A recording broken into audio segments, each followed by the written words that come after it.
स्वागत है बच्चों आप सभी का आपके हिंदी की क्लास में। पिछले वीडियो में हमने प्रश्नोत्तर को जाना।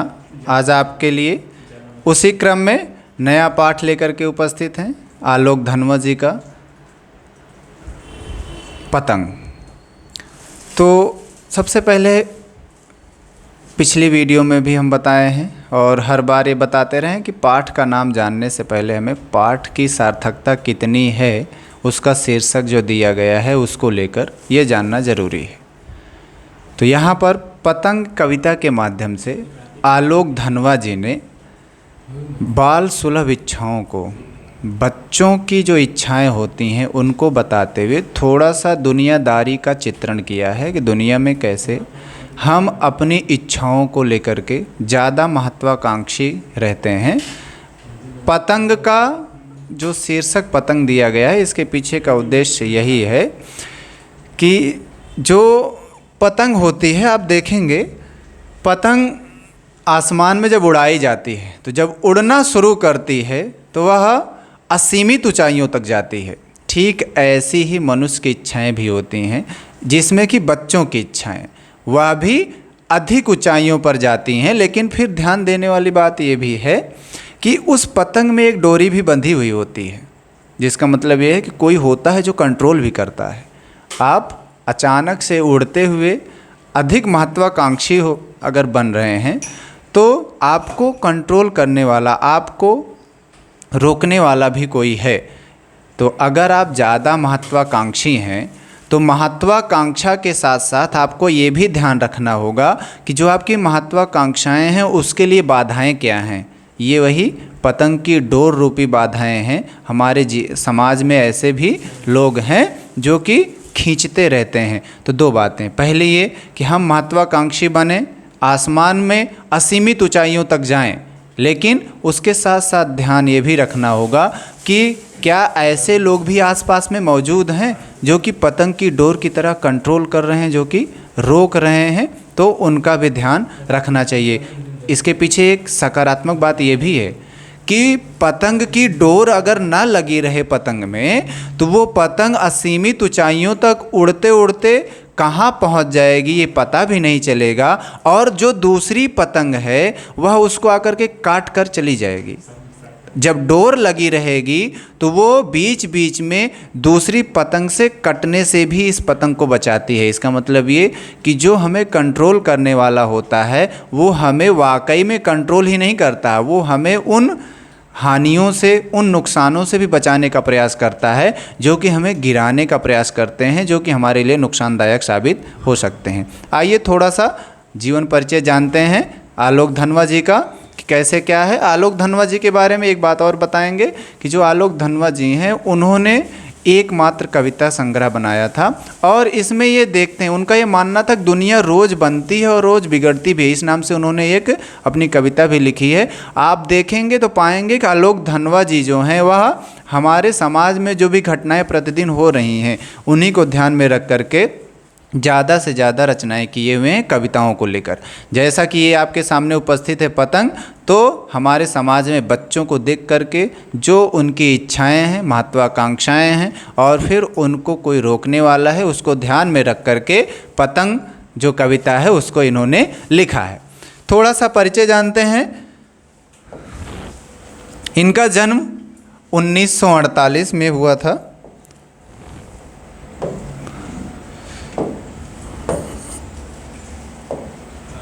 इनकी प्रमुख रचनाएं, पहली कविता जनता का आदमी 1972 में प्रकाशित, उसके बाद भागी हुई लड़कियां, ब्रूनो की बेटियां से प्रसिद्धि, दुनिया रोज़ बनती है जो हमने बताया आपको, दुनिया रोज़ बनती है, ये इनका एकमात्र संग्रह है कविताओं का। इन्हीं में वो ढेर सारी अपनी कविता की रचनाओं को संकलित की हैं, और उसी में से एक आपका ये पतंग जो आपके सामने है अभी कविता में हम पढ़ेंगे, वो पतंग भी वहीं से ली गई है। इनको प्रमुख सम्मान राहुल सम्मान, बिहार राष्ट्रभाषा परिषद का साहित्य सम्मान, बनारसी प्रसाद भोजपुरी सम्मान और पहल सम्मान, ये प्रमुख सम्मान इनको मिले हुए हैं। अब आते हैं, देखते हैं कविता में क्या कुछ बताया है इन्होंने और क्या बातें हैं उनको हम पढ़ते हैं। तो जैसा कि शीर्षक हमने बताया आपको, ये पतंग ये कितना प्रासंगिक है अपनी पंक्तियों को लेकर के, इसको हमने शुरू में ही बताया कि किस तरह से हम महत्वाकांक्षी होते हैं और किस तरह हमें रोका जाता है, और रोकने वाला जो होता है वो भी हमारे लिए अच्छा साबित होता है, वो हमारे लिए नुकसानदायक नहीं है। क्योंकि अगर कोई रोकने वाला नहीं होगा, कंट्रोल करने वाला, रोकने वाले का मतलब कोई पतंग की डोर कोई कंट्रोल करने वाला है, तो हम गलत रास्तों पर जाने से, गलत लोगों के प्रभाव में आने से और किसी के आक्रमण से, किसी के द्वारा किए गए आक्षेप से हम बच सकते हैं। आते हैं सब क्या कुछ कहते हैं। सबसे तेज बौछारें गई भादो गया, मतलब ये बारिश का महीना बीत चुका है, जो भाद्रपद का महीना है वह भी बीत चुका है। सवेरा हुआ खरगोश की आँखों जैसा लाल सवेरा, शरद आया पुलों को पार करते हुए, अपनी नई चमकीली साइकिल तेज चलाते हुए, घंटी बजाते हुए, ज़ोर ज़ोर से चमकीली इशारों से बुलाते हुए, पतंग उड़ाने वाले बच्चों के झुंड को। ये उस समय के दृश्य को चित्रित किए हैं शब्दों के माध्यम से और बताने का प्रयास कर रहे हैं कि वो जो दृश्य है कितना मनमोहक है। शरद ऋतु है, सुबह का समय है। सुबह का समय जो वैसे भी हमारे यहाँ जो ऋतुएं हैं वो अपने आप में एक अनोखी बात लेकर के आती हैं, सब में कुछ न कुछ अनोखी बातें हैं। ऐसे ही शरद ऋतु में भी एक अनोखी बात है, वो ये है कि सुबह का जो दृश्य होता है वह अत्यंत मनमोहक होता है। शीत की बूंदें पड़ी रहती हैं तो ऐसा लगता है कि जब उनमें से सूर्य की किरणें होकर गुजरती हैं, लगता है जैसे मोती बिछाए हुए हैं। कुछ ऐसे ही ये इन्होंने बौछारें गई मतलब बारिश के महीने को बताते हुए कहते हैं कि खरगोश की आँखों जैसा लाल सवेरा, मतलब जो सुबह का दृश्य है सूर्योदय का, उसको खरगोश की आँखों से तुलना किए हुए हैं। और यहाँ पर एक काव्य सौंदर्य में आपको बताएंगे, यहाँ पर अलंकार का प्रयोग किया, यहाँ तुलना की गई है। यहाँ पर तुलना की गई किसकी? लाल सवेरे को हो खरगोश की आँखों जैसा बता दिया गया है। ये जहाँ पर हम ऐसी तुलना करते हैं वहाँ पर हमें उपमा अलंकार मिलता है। आगे, शरद आया पुलों को पार करते हुए, तो शरद ये ऋतु की बात की गई है, तो शरद पुलों को पार मतलब ये कोई रास्ता तो तय करते हुए आ नहीं रहा है, इसका मतलब है कि कई ऋतुएं को ये पार करते हुए शरद ऋतु आ चुकी है। और जो शरद ऋतु आई है तो उसके बाद अपनी नई साइकिल तेज चलाते हुए, चमकीली साइकिल, इसका मतलब जो शरद ऋतु है वह तेज़ी से आने के साथ साथ जो बच्चे हैं उनको लुभावने दे रहा है, उनको थोड़ा सा प्रभावित करने का प्रयास किया है। और घंटी बजाते हुए ज़ोर ज़ोर से, मतलब ये कि बच्चों को इशारे करके बच्चों को बुला रहे हैं, चमकीली इशारों से बुलाते हुए पतंग उड़ाने वाले बच्चों के झुंड को। तो बच्चों को पतंग उड़ाने के लिए मतलब ये कि जब बच्चे पतंग उड़ाने के लिए आते हैं उस समय के दृश्य को आलोक धनवा जी ने काव्य पंक्तियों में एक सुंदर शब्द चित्र यहाँ पर अंकित किया, बताया है कि क्या कैसा दृश्य उस समय बनता है, उसी के बारे में यहाँ व्याख्या। तो आपको जब बताना होगा तो क्या कहेंगे? प्रस्तुत पंक्तियों के माध्यम से कवि आलोक धनवा जी यह बताते हैं कि जब बच्चे पतंग उड़ाने के लिए एकत्रित होते हैं तो उस समय सुबह का जो दृश्य होता है वह इतना मनमोहक लगता है जैसे खरगोश की लाल लाल आँखें दिख रही हों।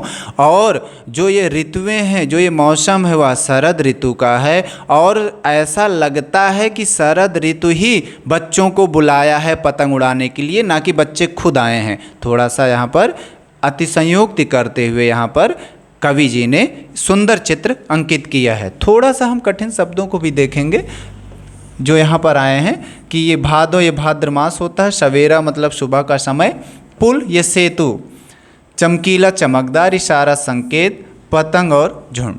ये सब जो आपको शब्द ना समझ में आए, कुछ कठिन लग रहे हैं, उनका अर्थ भी बगल में हमने लिखा हुआ है, इसको देख करके आप इसकी व्याख्या को अच्छे से समझ सकते हैं। और जो अभी हमने आपको एक्सप्लेन किया उसी का सही शब्दों के संयोजन के साथ व्यवस्थित रूप से जो आपके सामने व्याख्या है वो ये है कि उपरोक्त पंक्तियों में कवि कहते हैं कि सावन के महीने में आने वाली तेज बारिशें भी चली गई हैं, वही बारिश का मौसम बीत चुका है और भादों का महीना भी बीत गया है, अंधेरी रात बीत गई है, सुहानी सुबह हो गई है। कहने का तात्पर्य है कि सावन और भादों के महीने में आसमान में बादल छाए रहते हैं, लेकिन शरद ऋतु के आने से, शरद ऋतु का आगाज हुआ है तो उसके पहले की बातें, तो आसमान एकदम स्वच्छ, साफ और निर्मल हो जाता है। इसी कारण कवि सवेरा होने की बात करता है। शरद ऋतु की सुबह का वर्णन करते हुए कवि कहता है कि शरद ऋतु की सुबह आकाश में लालिमा होती है, और वो लालिमा कैसे, जैसे खरगोश की लाल लाल आँखें, और कवि को प्रतीत हो रहा है कि ये लाल आँखों जैसा जो सवेरा है शरद ऋतु के सुबह के समय में, यह कहीं अधिक मनमोहक लग रहा है, जो कि आकर्षण का प्रमुख केंद्र बन रहा है। आगे, शरद ऋतु कई पुलों को पार करती है, मतलब कई पिछले साल की ऋतुओं से लेकर के इस साल की, पिछले साल जब शरद ऋतु आया था पिछले वर्ष, उसके बाद से लेकर के अभी तक आने के बीच में जितनी ऋतुओं को पार किया है, वही उन्हीं को यहाँ पर कवि ने पुलों को पार करते हुए बताया है।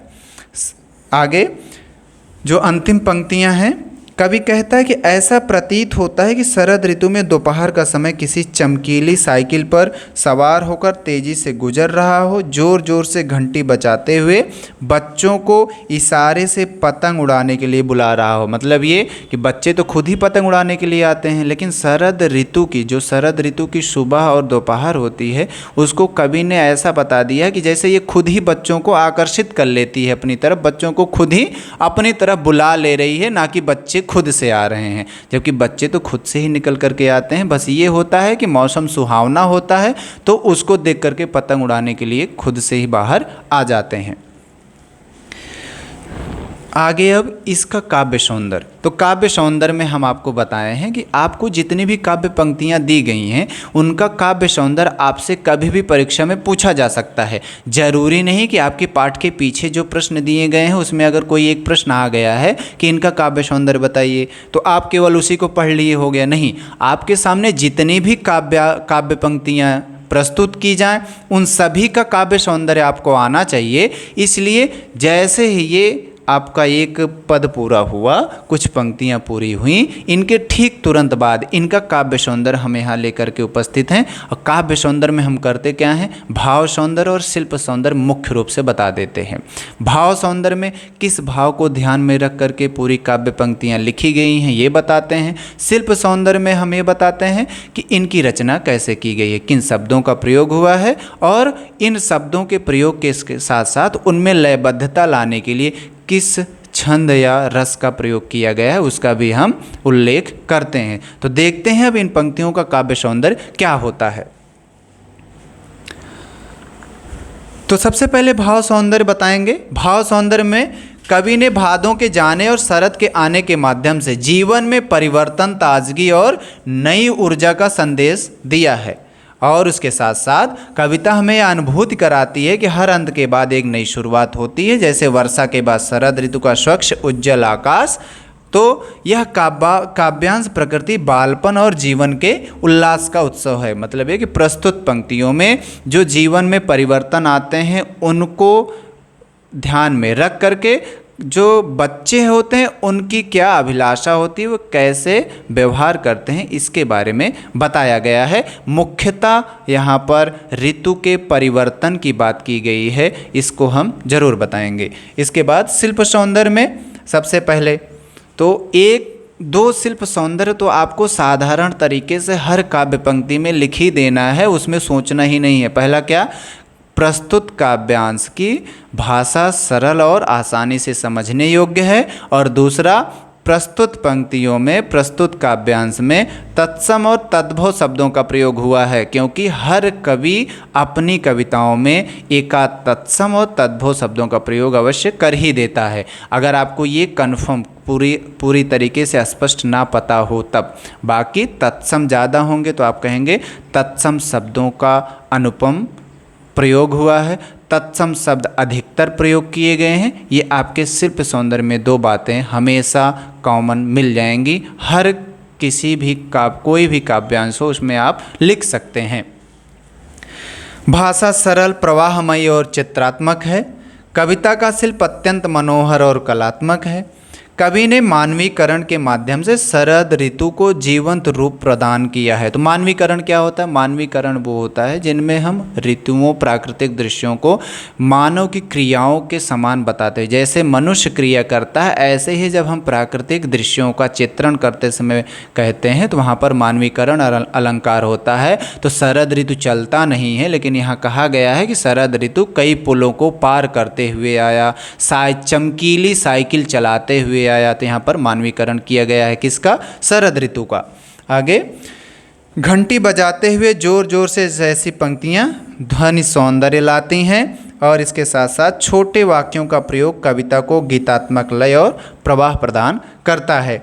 इसके बाद इसमें अलंकार भी आए हैं। कौन कौन से? उपमा अलंकार आया है क्या? खरगोश की आँखों जैसा लाल सवेरा, और मानवीकरण अलंकार शरद आया पुलों को पार करते हुए। ये आपके दो अलंकार यहाँ प्रयोग हुए हैं। अगले चरम पद पर चलते हैं। अगला क्या है?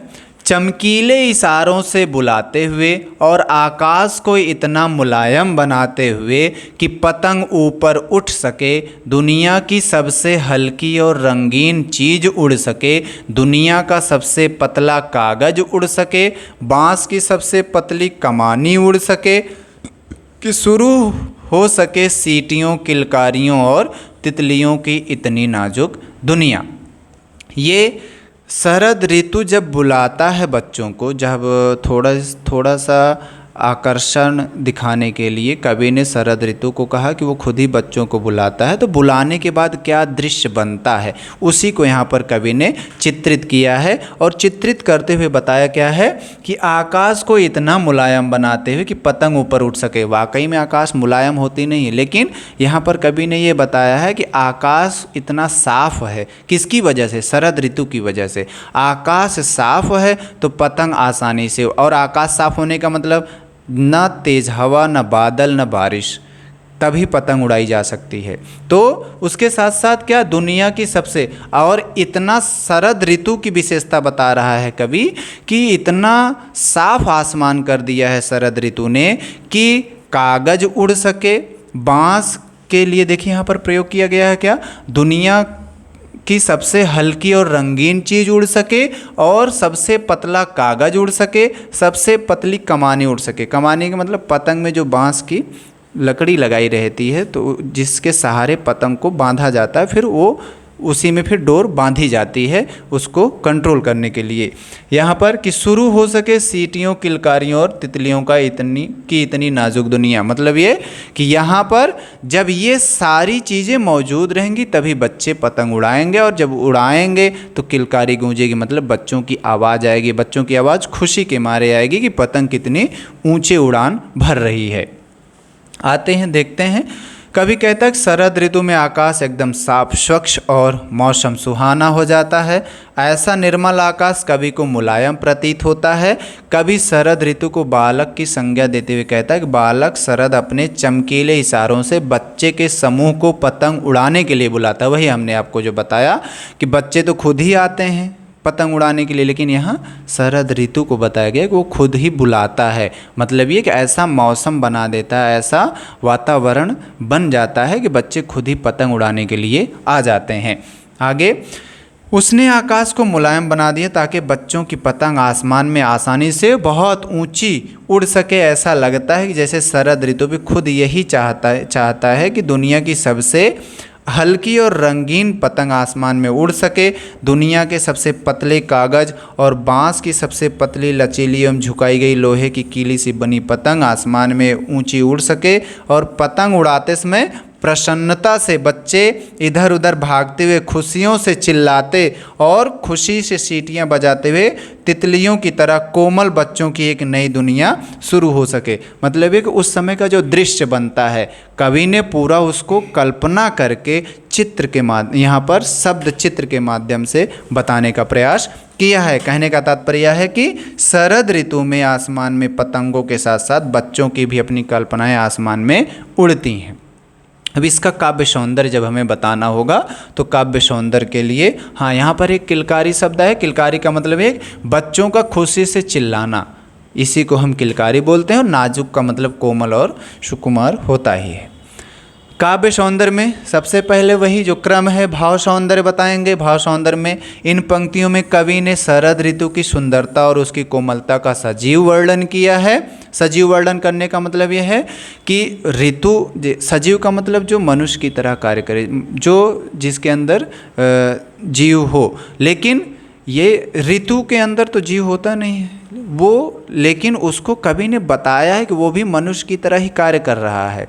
बच्चों को बुलाता है, आसमान साफ कर देता है, सीटियाँ साइकिल चलाते हुए तेज़ी से घंटी बजाते हुए आता है। तो ये सब क्या है, सजीव चित्र, मतलब यहाँ पर उसके सजीव वर्णन बताया कि वो एक सजीव की तरह कार्य कर रहा है। कौन?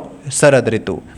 कवि ने इस ऋतु के माध्यम से यह भाव प्रकट किया है कि प्रकृति में नवीनता और प्रसन्नता का संचार हो रहा है। कविता में निर्मलता, सहजता और बाल सुलभ उल्लास का भाव प्रमुख है। शिल्प सौंदर्य में कविता का शिल्प अत्यंत सरल और लयात्मक चित्रात्मक है। भाषा सहज और प्रभावशाली है, जिसमें लय, संगीत और चित्रात्मकता का सुंदर मेल है। ये वही कॉमन सी एक लाइन आपको लिखनी है कि भाषा सरल और समझने में आसानी से आ रही है। इसके बाद सीटियों, किलकारियों और तितलियों जैसे शब्दों से ध्वनि सौंदर्य उत्पन्न हो रहा है और समग्र रूप में यह अंश कल्पना सौंदर्य और सरल अभिव्यक्ति का उत्कृष्ट उदाहरण है। मतलब है कि कल्पना की जा रही है, वाकई में वैसा कुछ था नहीं। आगे चलते हैं अगले पद पर। जन्म से ही वे अपने साथ लाते हैं कपास। कपास क्या होता है? एक ऐसा पौधा होता है जिससे कि रुई निकलती है। आगे पृथ्वी घूमती हुई आती है उनके बेचैन पैरों के पास। बेचैन मतलब व्याकुल। और जब ये दौड़ते हैं बेसुध, बेसुध का मतलब अचेत, उन्हें किसी भी बात का ध्यान नहीं रहता कि वो कैसा क्या कर रहे हैं। छतों को भी नरम बनाते हुए, अब देखिए छत कभी नरम होता नहीं, ये मुलायम हो जा रहा है। क्यों? क्योंकि बच्चे जब छतों पर पतंग उड़ाते हैं तो पता ही नहीं चलता कि ये छत कठोर है। उनके मन में केवल एक ही बात रहती है कि उन्हें पतंग को अधिक ऊंचाई तक उड़ाना है। आगे दिशाओं को मृदंग की तरह बजाते हुए जब वे पेंग भरते हुए चले आते हैं और डाल की तरह लचीले वेग से अक्सर। तो जब इसका हम पूरी तरीके से सरल शब्दों में जानना चाहेंगे अर्थ क्या है, इसकी व्याख्या क्या है, तो जन्म से ही वे अपने साथ लाते हैं कपास। ये बच्चों के बारे में बात की जा रही है कि बच्चे इतने कोमल होते हैं, इतने मृदुल होते हैं, ऐसा लगता है कि जैसे वे जन्म से ही कपास मतलब जन्म से ही वो मुलायम है। बाकी बच्चों को यहाँ पर रुई जैसी मृदुलता के साथ दिखाया गया है कि बच्चे कितने कोमल होते हैं, कितने मृदुल होते हैं। आगे पृथ्वी घूमती हुई आती है उनके बेचैन पैरों के पास। इसका मतलब पृथ्वी इतनी बड़ी है, वो घूमते हुए उनके पैरों के पास आती है, ऐसा बिल्कुल नहीं। यहाँ आती है, संयोक्त की गई है कि जब वो पतंग उड़ाते हैं तो पतंग उड़ाते समय वो इतने खो जाते हैं कि उनको धरती छोटी पड़ जाती, वो कहीं भी आ जा सकते हैं। पतंग उड़ाते उड़ाते वह कितनी दूर तक घूमते हैं उनको ये पता ही नहीं चल पाता। जैसे लगता है ये चल नहीं रहे हैं, बल्कि पृथ्वी ही इनके पैरों के पास आ जा रही है। इसके बाद और आगे क्या है, जब ये दौड़ते हैं बेसुध, जब वो दौड़ते हैं बेसुध होकर के बिना किसी भी बात का ध्यान रखते हुए कि हम गिरेंगे कि नहीं गिरेंगे, हमें चोट लगेगी, पैरों में कुछ चुभ जाएगा, इसका जरा भी ध्यान नहीं है। दिशाओं को मृदंग, छतों को भी नरम बनाते हुए, छत मुलायम नहीं होते हैं लेकिन जब वो चलते हैं तो छत की कठोरता भी पतंग उड़ाने की उल्लास के आगे छत कितना कठोर है वो इसको भी भूल जाते हैं, उनको छत भी कोमल लगने लगती है। और फिर आगे दिशाओं को मृदंग की तरह बजाते हुए, मतलब ये कि दिशाएं तो 4 दिशाएं आपकी जो 10 दिशाएं हैं, मुख्यतः 4 हैं, 4 दिशाएं तो बहुत बड़ी हैं, लेकिन वो किस दिशा में कब घूम जाएंगे उनको खुद ही नहीं पता होता। मतलब ये कि चारों दिशाएं भी उनके लिए छोटी प्रतीत हो जाती हैं जब वह पतंग उड़ाते हैं। और उसके बाद जब वे पेंग भरते हुए चले आते हैं डाल की तरह लचीले वेग से, अक्सर मतलब ये कि जब वह एक बार आते हैं, झुकते हैं पतंग उड़ाते समय ही, कब वह झुक करके फिर तुरंत लचीले डाल की तरह, मतलब जब डाल लचीली होती है कोई शाखा, उसको खींचिए तो नीचे आएगी, टूटेगी नहीं, छोड़िए तो फिर ऊपर चली जाएगी। ठीक ऐसे ही बच्चे भी हैं कि वह कब झुक जाते हैं पतंग उड़ाने के लिए, कब किस तरफ मुड़ जाते हैं, किस तरफ वह करवट हो जाते हैं, यह समझ में ही नहीं आता। ऐसा लगता है कि ये इनका पूरा शरीर रबर के जैसे, पेड़ के वृक्षों के टहनियों की तरह लचीली हैं, अपने आप ही छोड़ने के बाद फिर उसी स्थान पर वापस पहुंच जाती हैं। अगर एक बार में बताना हो तो हम बताएंगे कि प्रस्तुत पंक्तियों में कवि ने पतंग उड़ाते समय जो बच्चे हैं वह कैसे दिखते हैं, और दिखने के साथ साथ उनके मन में ऐसी इच्छा होती है पतंग उड़ाने को लेकर के कि वह सब कुछ भूल जाते हैं। उनके सामने पृथ्वी छोटी लगने लगती है, चारों दिशाएं कम पड़ जाती हैं, छत जो कठोर होती है वह मुलायम सी प्रतीत होती है, और उनका शरीर पेड़ की टहनियों के समान लचीला प्रतीत होता है, जो कि अपने आप में एक अनोखा कर्तव्य है बच्चों का पतंग उड़ाते समय। ये इसकी पूरी व्याख्या हुई। जब हम इसको व्यवस्थित रूप से लिखेंगे तो शब्दों का संयोजन ठीक होना चाहिए, शब्दों को ठीक तरीके से लिखा जाना चाहिए।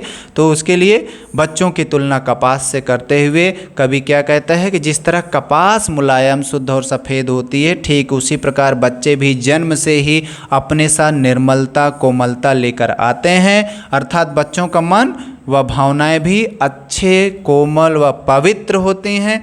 कवि कहते हैं कि जब बच्चे व्याकुलता के साथ पतंग के पीछे भागते हैं तो ऐसा लगता है जैसे पृथ्वी भी घूम घूम कर उनके पास आ जा रही है। कवि आगे कहते हैं कि बच्चे जब बेसुध होकर पतंग के पीछे भागते हुए छत की कठोरता अर्थात जमीन का एहसास भी नहीं होता उन्हें। कहने का अभिप्राय यह है कि बच्चे पतंग को आकाश में उड़ता हुआ देखकर उसके पीछे भागते हैं, उस वक्त उनको कठोर जमीन भी नरम महसूस होती है, और पतंग उड़ाते हुए बच्चे इतने उत्साहित होते हैं कि चारों दिशाओं में ऐसे दौड़ते भागते हैं जैसे कोई ढोल नगाड़ों पर झूम झूम कर नाचता हो। और उसके साथ साथ वो जब दौड़ते हैं और जब दौड़ते समय बीच बीच में वह ऐसे जहाँ पर गिरने की स्थिति होती है वहाँ पर भी ना गिरें, वो आगे पेड़ की लचीली डाल हो, क्योंकि जिस तरह पेड़ की डाल लचीली होने के कारण जोर से खींचने पर भी वापस अपनी जगह पर सही सलामत आ जाती है, वैसे ही बच्चे भी दौड़ते हुए उनका लचीला शरीर फुर्ती से इधर उधर भागते हुए एक जगह से दूसरी जगह और फिर पुनः अपनी उसी अवस्था में सुरक्षित पहुंच जाता है। अब चलते हैं इसके काव्य सौंदर्य पर। आप देख रहे होंगे कि इसका हमने संदर्भ नहीं लिखा है, तो इसका संदर्भ इसलिए नहीं लिखा है क्योंकि संदर्भ सामान्य सी बात है। संदर्भ के लिए हम ये बताते हैं, प्रस्तुत पंक्ति हमारी पाठ्य पुस्तक आरोह भाग 2 के आलोक धनवा द्वारा रचित पतंग से ली गई हैं। और प्रसंग किस परिप्रेक्ष्य में हम बातें कर रहे हैं, तो यहाँ पर बच्चों की बाल सुलभ लीलाओं का, बाल सुलभता के साथ साथ उनकी मनोहारी जो इच्छाएं होती हैं उनके बारे में कवि ने बताया है। काव्य सौंदर्य जब इसका बताएंगे तो बालकों के चंचल, निष्कपट और स्वाभाविक जीवन उल्लास के बारे में यहाँ पर बहुत अच्छा चित्रण किया गया है। बच्चे जन्म से ही कपास लाते, मतलब ये कि बच्चों प्रस्तुत पंक्तियों में बच्चों की कोमलता, मृदुलता और उनकी चंचलता को ध्यान में रख करके कविता लिखने का भाव यहाँ पर दिख रहा है। आगे शिल्प सौंदर्य में इस काव्यांश का शिल्प अत्यंत चित्रात्मक, लयात्मक और भाव प्रधान है। भाषा सरल, मधुर और प्रवाहपूर्ण है, और कवि ने जन्म से ही अपने साथ लाते हैं कपास जैसी पंक्ति में उपमा और प्रतीकात्मकता का सुंदर प्रयोग किया है। दिशाओं को मृदंग की तरह बजाते हुए में मानवीकरण और श्रवणीय सौंदर्य दोनों, मानवीकरण किया गया दिशाओं को मृदंग की तरह, और मृदंग कौन बजाता है? मनुष्य बजाता है। आगे चलते हैं अगले पद पर। आगे, छतों के खतरनाक किनारों तक उस समय गिरने से बचाता है उन्हें सिर्फ उनके ही रोमांचित शरीर का संगीत। पतंगों की धड़कती ऊंचाइयां उन्हें थाम लेती हैं महज एक धागे के सहारे। पतंगों के साथ साथ वे भी उड़ रहे हैं अपने रंध्रों के सहारे। अगर वे कभी गिरते हैं छतों के खतरनाक किनारों से और बच जाते हैं तब तो और भी निडर होकर सुनहले सूरज के सामने आते हैं। पृथ्वी और तेज घूमती हुई आती है उनके बेचैन पैरों के पास। अब यहाँ देखिए, छतों के खतरनाक किनारों तक, मतलब ये कि पतंग उड़ाते समय वह किनारों तक पहुँच जाते हैं, और किनारों तक पहुँचते हैं तो उनको ये ध्यान नहीं रहता हम गिरेंगे। उनको ये ध्यान रखता है कि पतंग कितनी ऊंची उड़ रही है, कोई दूसरी पतंग तो नहीं आ रही है जो काट देगी, उसको ध्यान में रखते हैं। उसी को कवि ने यहाँ बताया है कि उस समय गिरने से बचाता है उन्हें सिर्फ उनके ही रोमांचित शरीर का संगीत। तो रोमांचित शरीर का संगीत नहीं होता है, इसका मतलब उनके मन में जो पतंग उड़ाने को लेकर के धुन चल रही होती है वही उन्हें बचाती है, और वह फिर तुरंत वापस आ जाते हैं। क्या? पतंगों की धड़कती ऊंचाइयां उन्हें थाम लेती हैं महज एक धागे के सहारे। पतंगों के साथ साथ वे भी उड़ रहे हैं। पतंग तो ऊंचाई पर जाती ही है, पतंग आसमान में ऊंचाई पर उड़ रही होती है, उसको संभालने वाला वो धागा होता है, और उसी धागे के सहारे क्या कह रहे हैं यहाँ पर कभी, पतंगों के साथ वे भी उड़ रहे हैं। मतलब है कि जितनी ऊंचाई तक पतंग उड़ती है उतनी ही ज़्यादा ऊंची उनकी इच्छाएं भी जाती हैं। उनकी इच्छाएं भी उन्हीं के साथ चल रही होती हैं, वो भी उसी में रम गए होते हैं। जितनी ऊंचाई तक उनकी पतंग गई रहती है उन्हें बाकी और कुछ नहीं ध्यान रहता है, केवल और केवल वही पतंग उड़ाने का जो उनके अंदर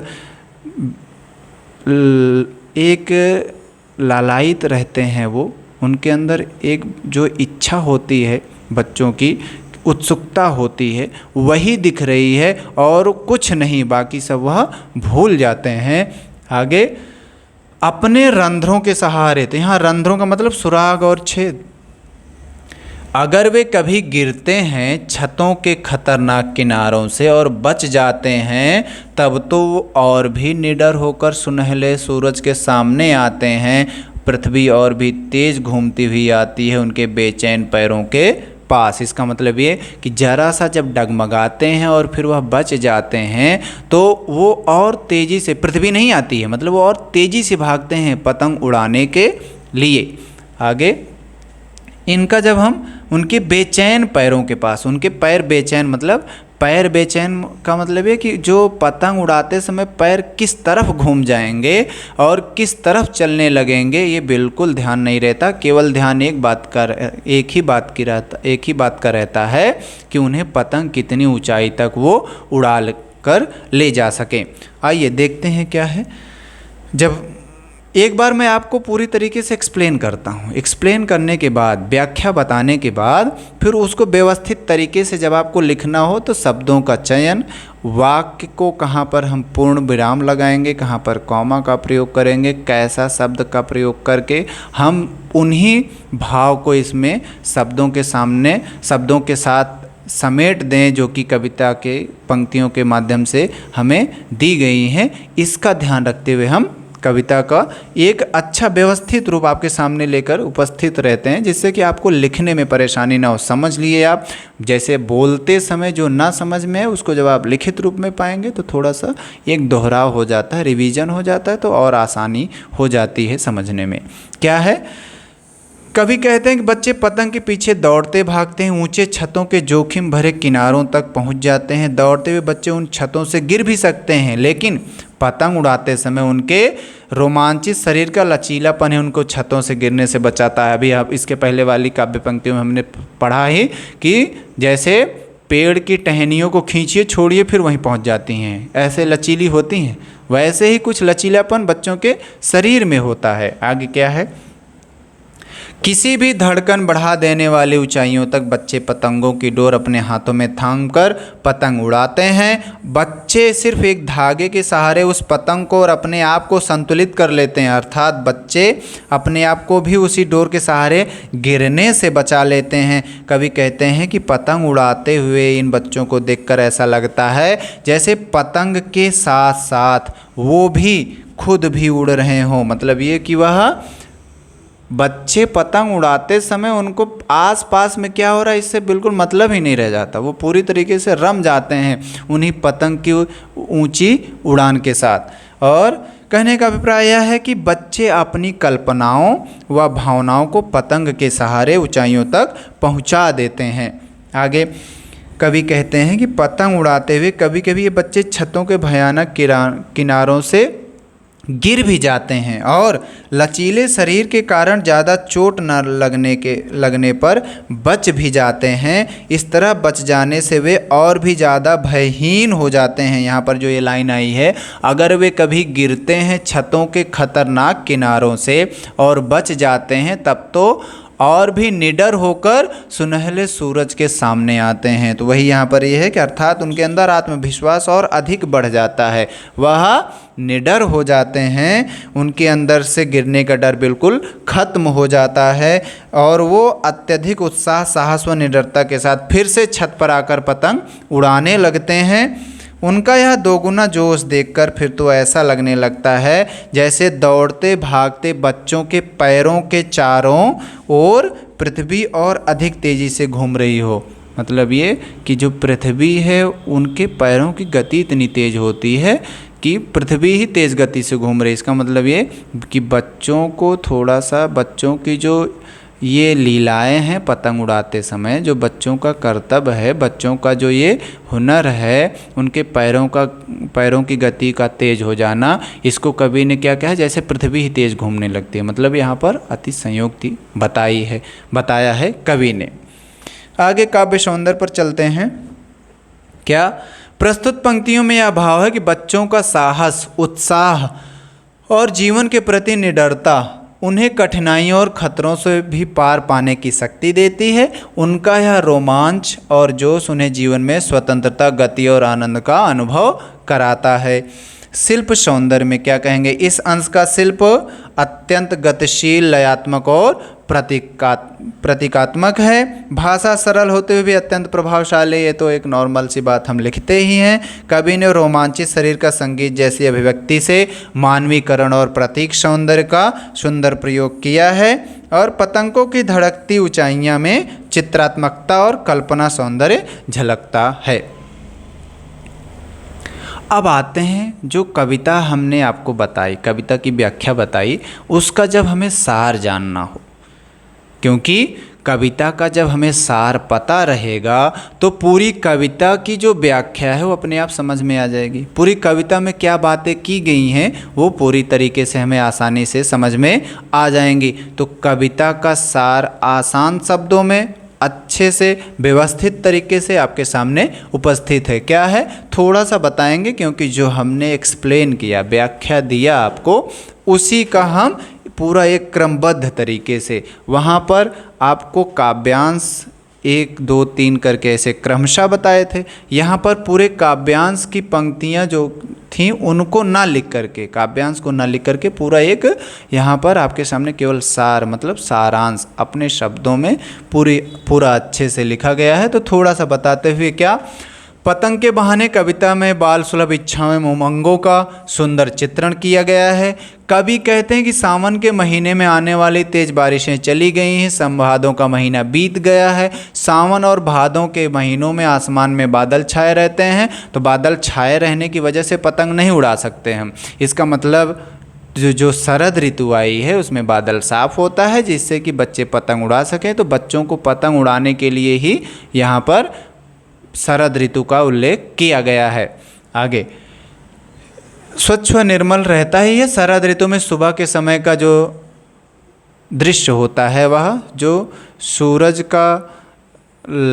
सूरज की लालिमा होती है, वह क्या कैसे दिखती है? खरगोश की आँखों की जैसे, खरगोश की आँखों के जैसे। और फिर शरद ऋतु कई पुलों को पार करते, मतलब कई ऋतुओं को बिता करके शरद ऋतु आता है। किस लिए? जिससे कि बच्चों के लिए एक वातावरण प्रदान कर सके उनको पतंग उड़ाने के लिए। आगे, शरद ऋतु में मौसम एकदम सुहावना हो जाता है, जिसे देखकर बच्चों के समूह पतंग उड़ाने के लिए अपने घरों से निकल आते हैं। बच्चे खुद ही निकल कर आते हैं। कभी यहाँ कह रहा है कि शरद ऋतु ऐसे करता ही है जिससे कि वो आए। कभी शरद ऋतु को बालक की संज्ञा देते हुए, आप एक बात का ध्यान रखेंगे, शरद ऋतु के लिए यहाँ कवि ने बालक, शरद ऋतु को कवि ने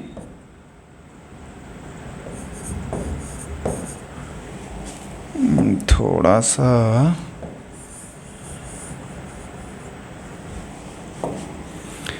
यहाँ पर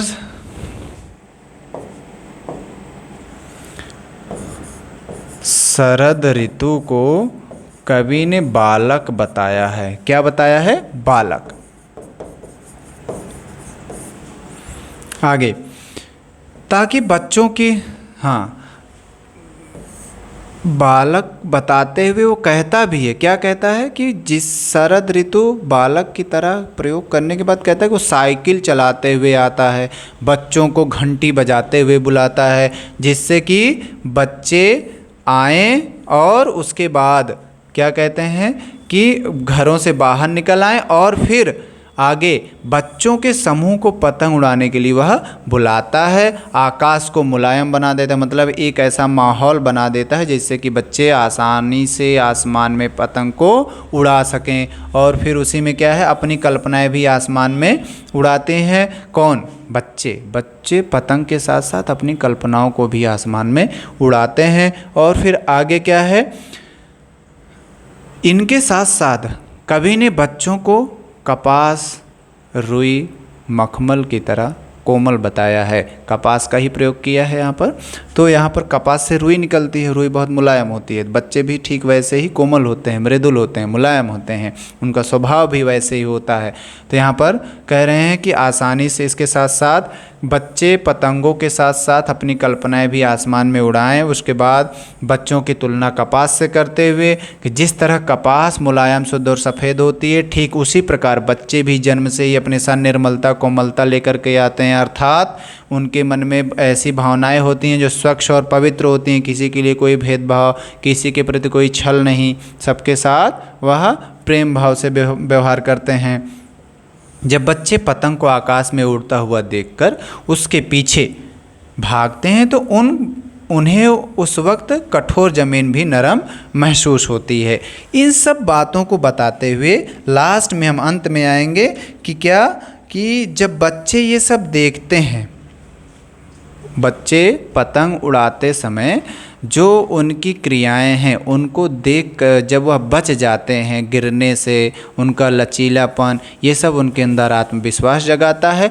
फिर से वैसे ही तन्मयता के साथ वैसे ही वह और अधिक ऊंचाई तक पतंग उड़ा सकें। तो ये पूरी कविता की व्याख्या के साथ साथ ये पूरी कविता का सार थोड़ा सा और आपको बता दें, छोड़कर नहीं चलेंगे, जिससे कि आपको पूरी तरीके से समझ में आए। क्या, पतंग उड़ाते हुए बच्चे इतने उत्साहित होते हैं कि वे चारों दिशाओं, ऐसा लगता है कि जैसे चारों दिशाएं भागते, वो खुद दौड़ते हैं लेकिन चारों दिशाएं ऐसे जैसे कोई ढोल नगाड़ों पर झूमकर नाचता हो। दौड़ते हुए बच्चे इधर उधर ऐसे भागते हैं जैसे पेड़ की लचीली डाल हो। बच्चे पतंग के पीछे दौड़ते भागते छतों के जोखिम भरे किनारों तक पहुंच जाते हैं। दौड़ते हुए बच्चे उन छतों से गिर भी सकते हैं, लेकिन पतंग उड़ाते समय उनके रोमांचित शरीर का लचीलापन ही उनको छतों से गिरने से बचाता है। बच्चे अपनी कल्पनाओं और भावनाओं को पतंग के सहारे ऊंचाइयों तक